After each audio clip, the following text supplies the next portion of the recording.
vous avez fait le bon choix. L'hypnose va vous aider à vous libérer de vos petits ou vos gros problèmes.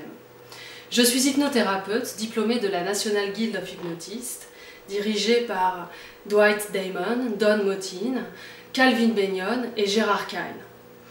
J'ai découvert l'hypnose à la lecture du livre de Michael Newton, qui propose un voyage de l'âme entre deux vies. Et j'ai une petite fille qui s'appelle Océane. Alors je sais que vous avez des idées à propos de l'hypnose, et nous allons les passer en revue. Vous pensez peut-être qu'une personne hypnotisée est endormie. Mais non, le mot grec hypnose veut effectivement dire sommeil, mais un patient hypnotisé ne dort pas. Il est dans un état de relaxation, attention profonde. Et il reste alerte, en étant capable de parler, d'entendre ce qui se passe autour de lui, de bouger et de penser.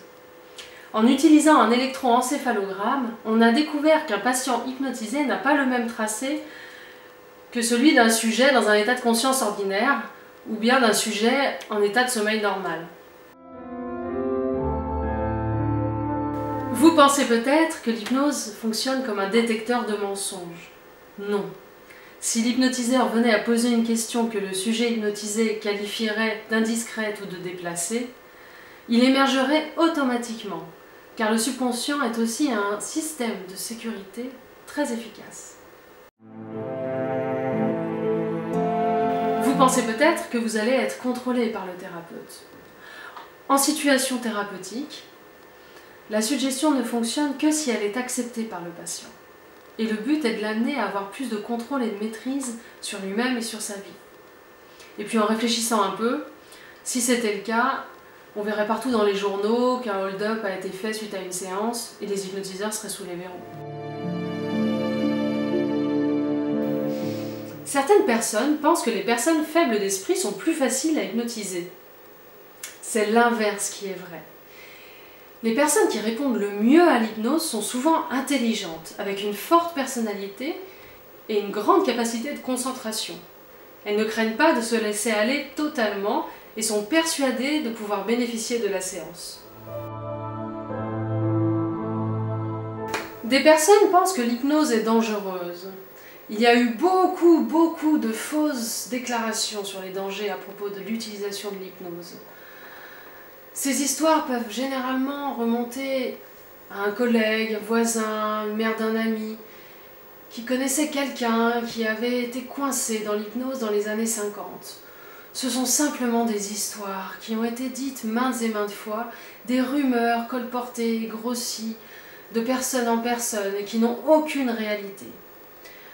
Il n'y a qu'une seule façon dont l'hypnose peut être dangereuse, c'est de ne jamais l'utiliser pour le contrôle de la douleur sans recommandation d'un médecin, car c'est un signal nécessaire donné par le corps.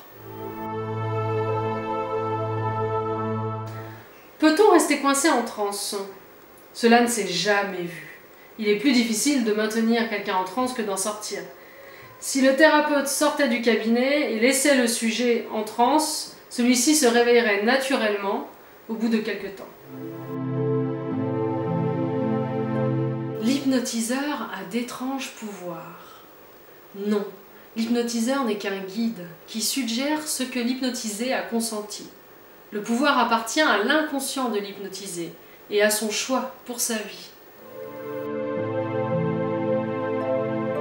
Seulement 70% de la population sont susceptibles d'être hypnotisés. Tout le monde a besoin d'échapper à une réalité trop stressante ou émotive intense.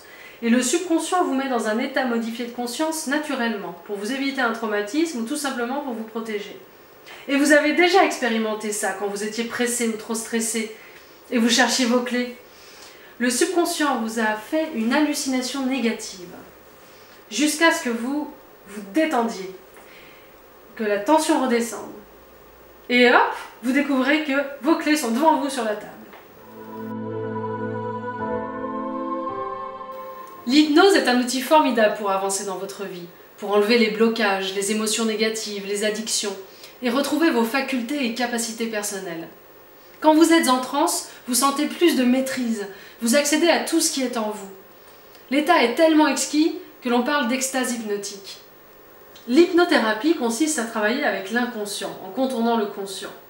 L'esprit conscient est analytique, c'est la partie de nous qui prend des décisions. Le conscient ne peut faire qu'une seule tâche à la fois, et il est très lent. Le conscient emmagasine qu'une fraction de toutes nos mémoires. Alors que le subconscient prend tout à la lettre. Il peut effectuer des centaines de tâches en même temps. Il enregistre tout ce qu'il a vu, entendu, senti et lu.